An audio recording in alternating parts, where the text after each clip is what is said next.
Hello and welcome to Deception Diaries. What was so special about May 17th? Nothing special. It wasn't my wife's birthday, our anniversary, or even the first day we met. It was an ordinary day, a typical Tuesday, and that's exactly why I chose it. My name is Keith, and after 12 years of marriage, things with Lisa had started to feel a bit stale, or better yet, predictable. It wasn't that I didn't love her. Welcome to the Dark Side channel. Dive into the world of human relationships, mistakes, and right decisions. Don't miss out.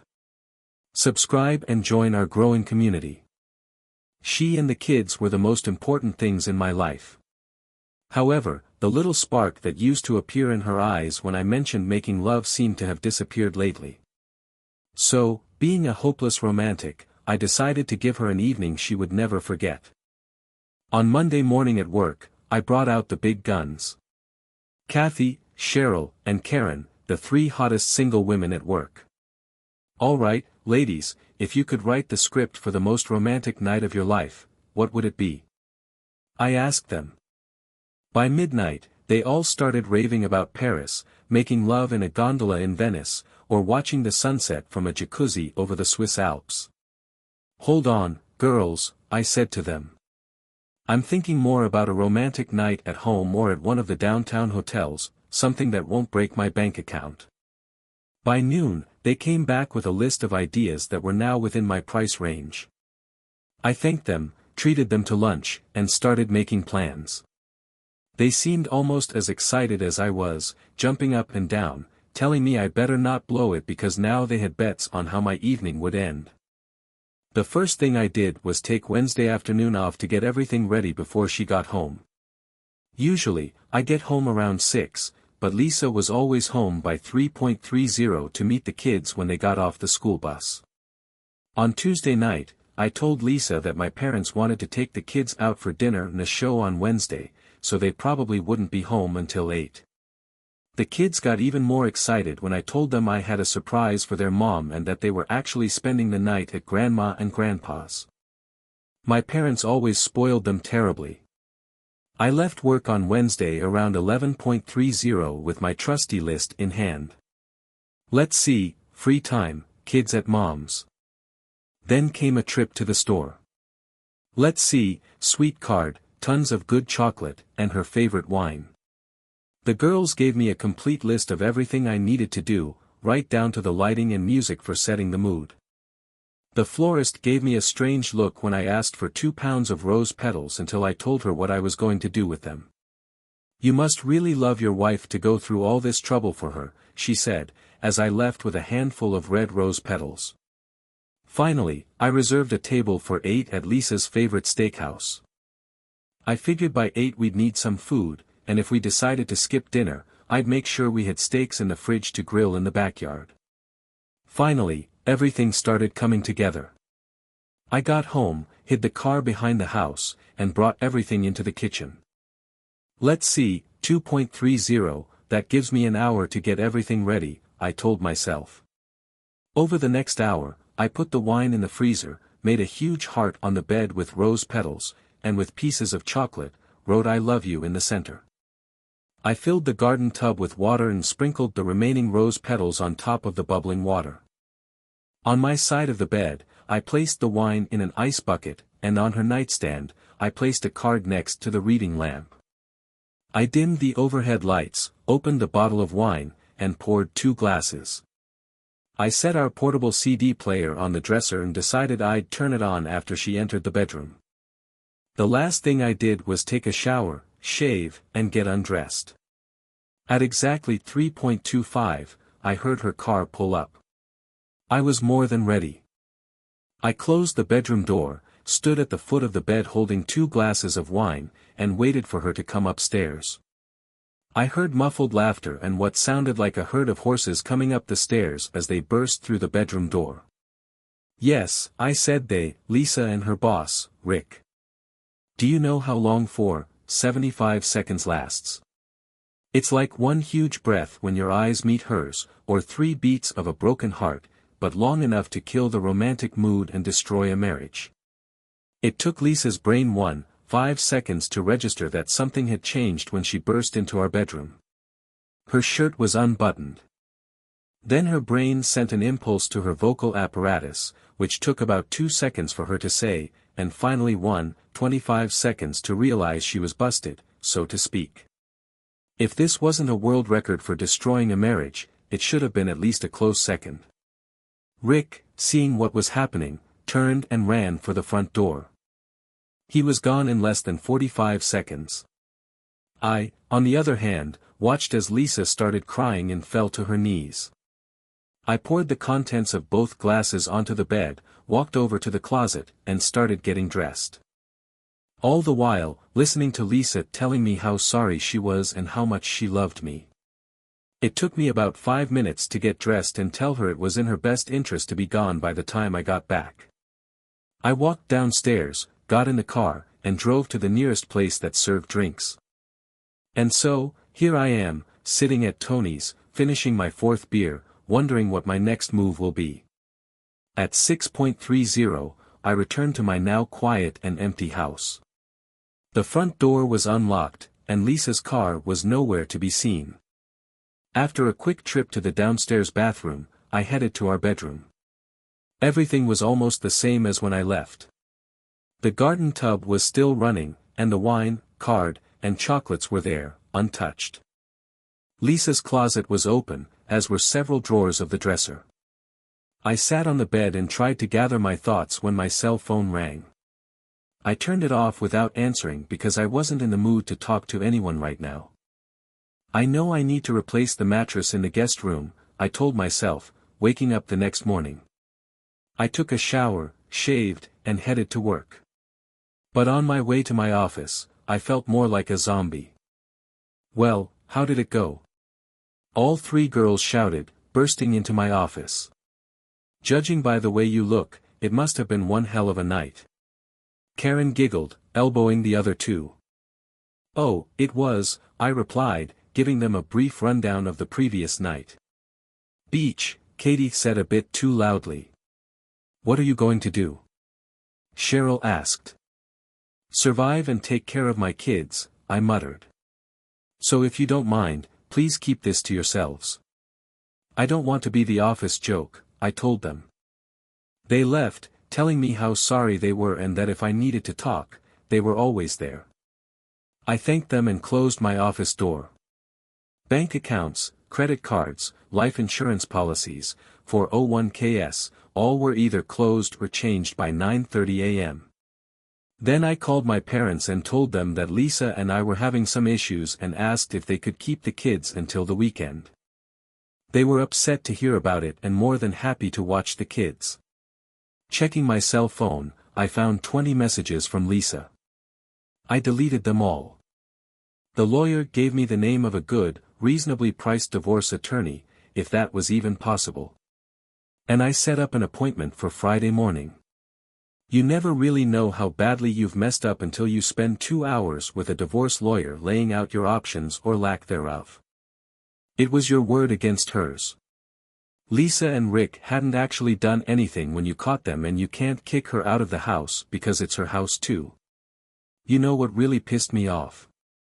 She'd likely get custody of the kids, the house, and at least 40% of my post-tax income. I was getting screwed and not even kissed. He suggested marriage counseling or at least a 90-day cooling-off period before I did anything. Listen, Keith. Whatever you do, you're going to be paying alimony for the next 8 years at minimum plus house payments. The only thing you can do is wait it out and try to minimize your losses. Look, if it were me, I'd move into the spare bedroom and make life at home as easy as possible for your kids, he suggested. I left work early and moved all my stuff into the spare bedroom. I bought a new mattress and threw the old one out on the curb. I never answered Lisa's calls, but I knew she'd show up at the house sooner or later, so I tried to be prepared for that. I picked up the kids on Friday after work and took them to a pizza place. They told me how much fun they had but were happy to be home. Lisa finally showed up around 8:30 that evening. The kids swarmed around her, but she never took her eyes off me. By 10 o'clock, They were in their rooms and I headed to the guest room. Lisa asked if we could talk later, but I told her I wasn't in the mood. Maybe tomorrow, I said, closing and locking the door. I heard a muffled scream as she saw what used to be our bedroom. I listened to the sounds of sheets being ripped off the bed and other noises, imagining her trying to clean up the room. Saturday morning, I noticed the card, rose petals and chocolates in the trash along with the empty wine bottle. The kids had breakfast and went about their usual Saturday activities, friends and soccer. I wasn't really hungry, so I just made some coffee. Lisa came downstairs just as I was finishing my first cup. I poured myself another, grabbed the newspaper and went out onto the deck. "You know, you'll have to talk to me eventually," she said through red-rimmed eyes. "But why, Lisa? What can you say to explain what I saw on Wednesday? How long have you been cheating on me with Rick?" "It was only the second time, believe me, honey," Lisa sobbed. "Why do I have a hard time believing you? And by the way, you've lost the privilege of calling me honey or anything else that sounds affectionate," I spat. "We're going to coexist for the kids until I figure out what's best for me and them. It seems you've already made your choice." With that, Lisa ran back into the house and I finished my coffee and angrily tore up the newspaper. The next 2 weeks were hell at work, but at least it wasn't as bad as my home life. Someone at work blabbed and now all I got were those pitying looks from all the women in the office every time I walked by.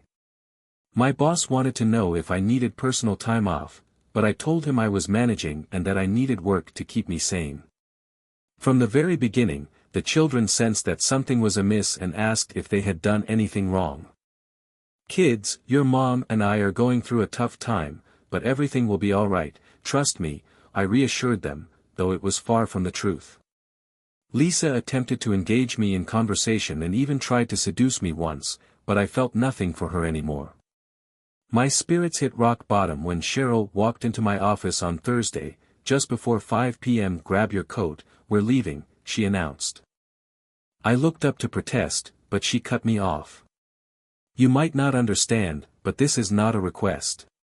Grab your damn coat, we're leaving," she insisted. When Cheryl and I arrived at Anthony's, the other 2 members of the formidable trio, Katie and Karen, were already seated at a corner table. After ordering drinks, Cheryl addressed me directly. "You need to get a grip, Keith," she began. "For the past 2 weeks, you've been walking around like a dead man, and while everyone is covering for you, you're going to be in deep trouble if you don't get your head and ass together. I have my reasons, so why don't you just back off?" I nearly shouted in response. "Back off, jerk, you're not talking to Lisa," Karen retorted. "What the hell do you want, Keith? Or are you planning to wallow in self-pity for the rest of your life?" "I want things to go back to how they were before all this crap happened," I said, staring at my glass. "I thought you said your marriage had become stale and you wanted to revive it," Katie interjected.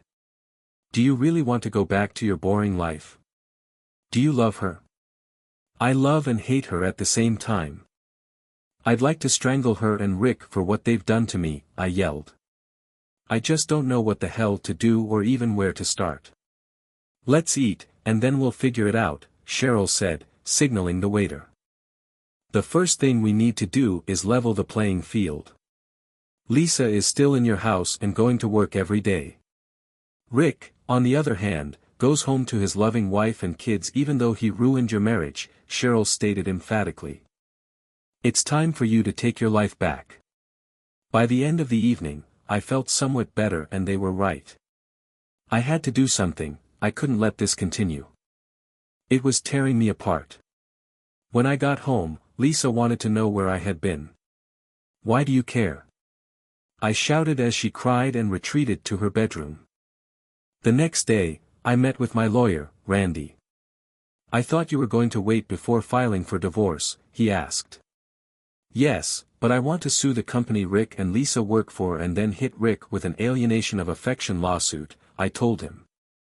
"Listen, Keith, you don't have solid evidence as I've told you before," Randy cautioned. "I know, but they work for a public company, and with all the crap in the news lately about poor corporate governance, I don't think they'll want bad press. Besides, even though Lisa wasn't at work, don't most managers work until 5? And don't most corporate bylaws have a morality clause about a married boss sleeping with a married subordinate he supervises, especially during work hours? Randy said it would take a couple of days to get everything in order and the papers filed, but he'd let me know when it was all set.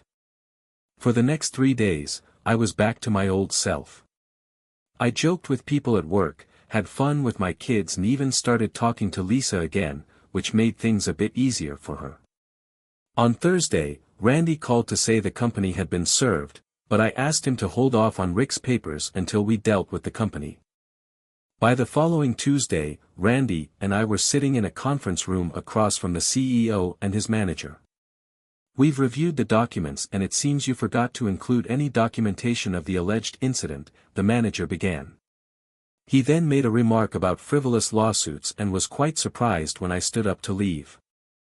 "Then I guess we'll see you in court," I said, getting up from my chair. "You know we'll be deposing everyone in the office," I said calmly. "How many do you think knew what was going on?" "All I need is 1 or 2, I told them.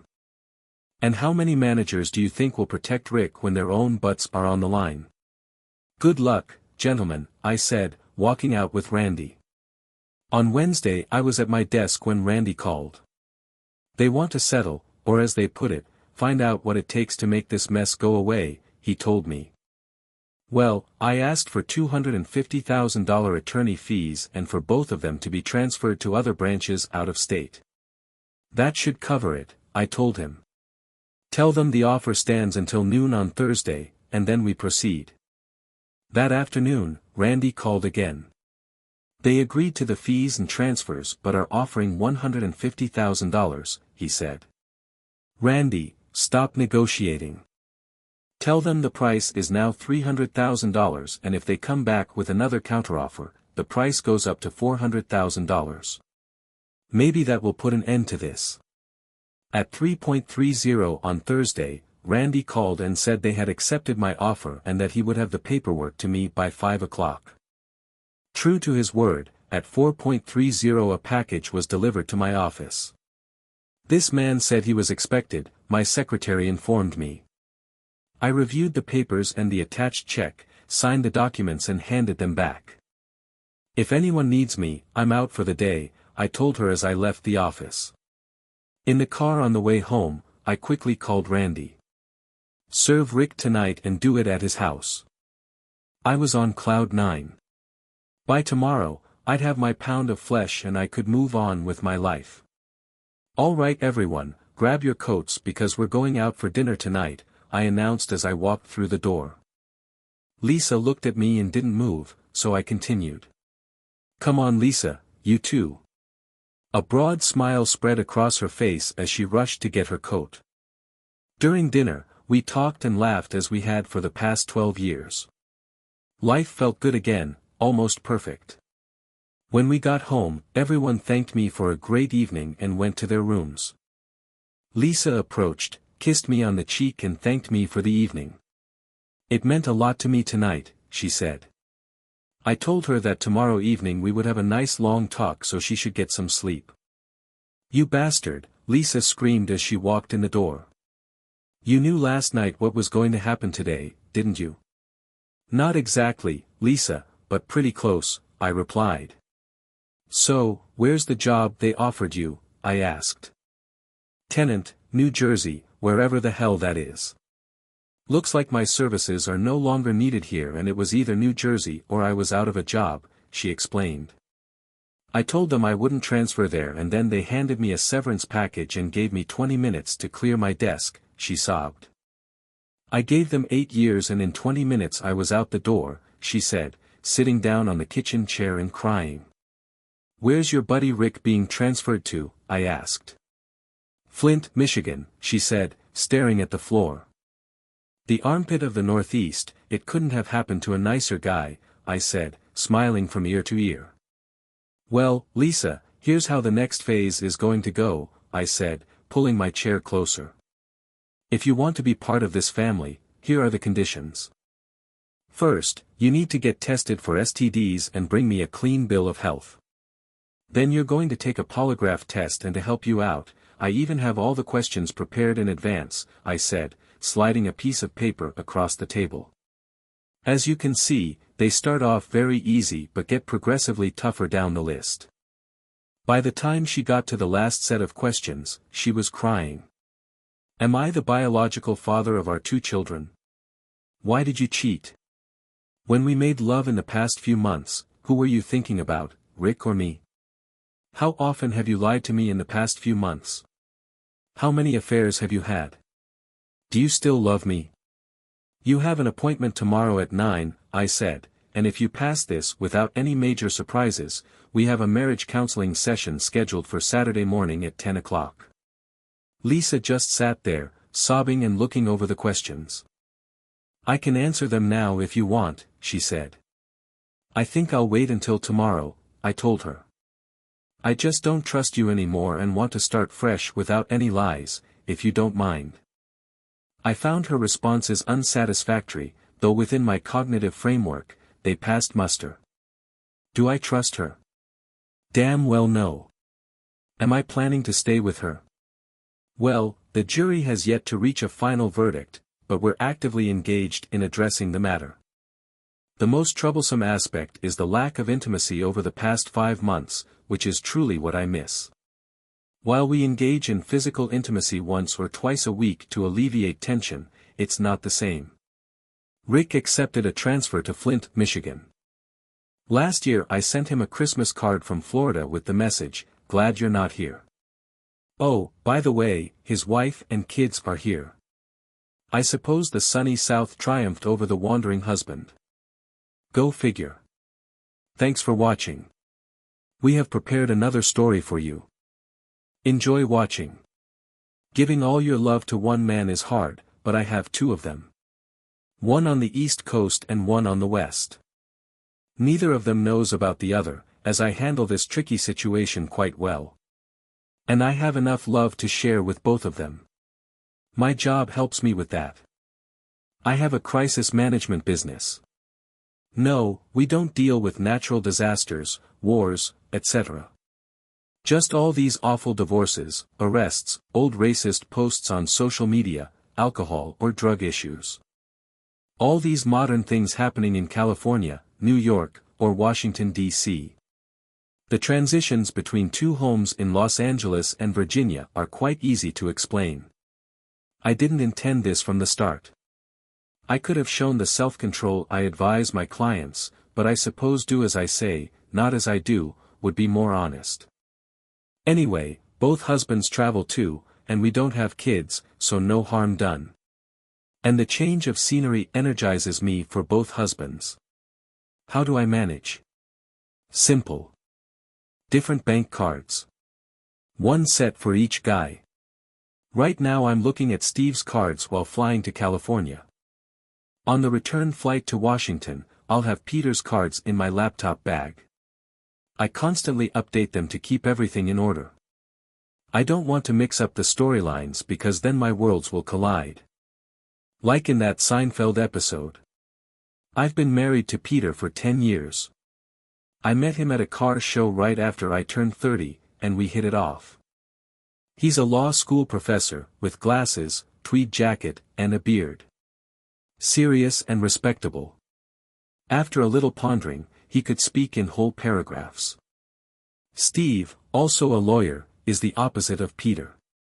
He deals with licensing and copyright transactions. He's a burst of energy, constantly throwing out fragments of ideas just to hear how they sound. He never wears a tie, even when we got married. That was okay because it was just a fake Elvis ceremony in Las Vegas. He didn't insist on more. We've been together for 3 years and married for 2. I focused on my cards under Steve's name. I always call the guy I'm seeing, so there were updates about what Steve was working on, his family, recent doctor visits. He's also passionately involved in local political issues. It took me half an hour to go through my files to catch up on everything. The review time ended, and I dozed off. Imagine my surprise when Peter was waiting for me at the terminal after my flight landed. I was shocked. It was my East Coast husband, not from California. He was supposed to be in New York for a conference. My world suddenly threatened to collide. "Surprise," he said with a broad smile enveloping me in a tight hug. "What are you doing here?" I asked, coming to my senses. "I wanted to see you, say goodbye in person," Peter said.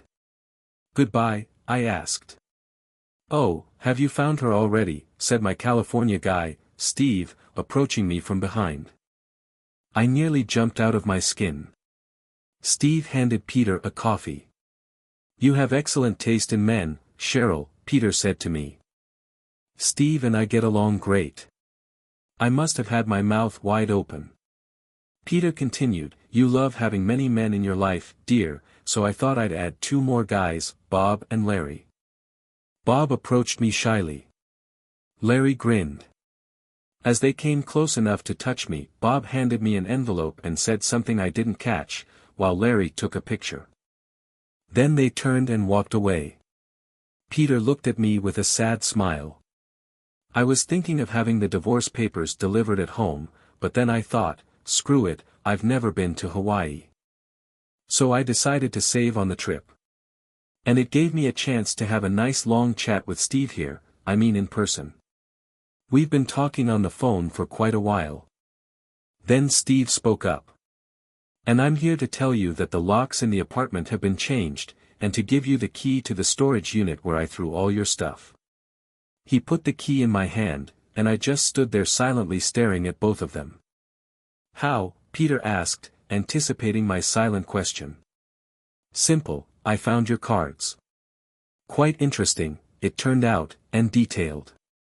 Finding Steve here was easy. I used to work at the Department of Justice, after all. I'm not entirely clueless, just too trusting. I've always been bad at that. Then the guys hugged each other, shook hands, and walked away, leaving me dumbfounded. Dear viewers, if you enjoyed the story, please support the video by liking it and leaving a comment. Thank you very much.